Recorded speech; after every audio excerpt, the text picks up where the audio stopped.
दर्शक बंधु आज अपराह समय बालेश्वर जिला सिमुलिया थाना अंतर्गत 16 नंबर जातीय राजपथर जामुझाड़ी कुसुम ढाबा निकट में घटी एक दुर्घटना।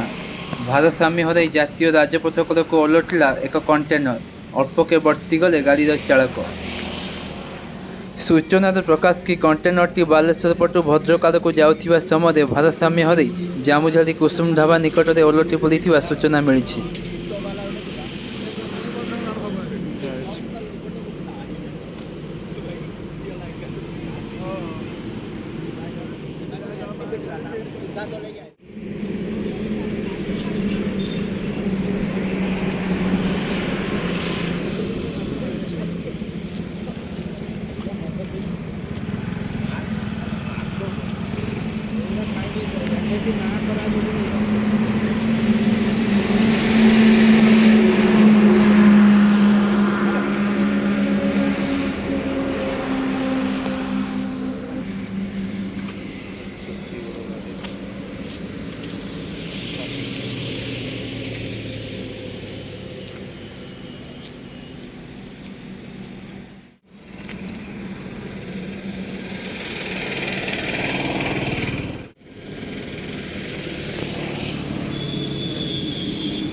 Oh.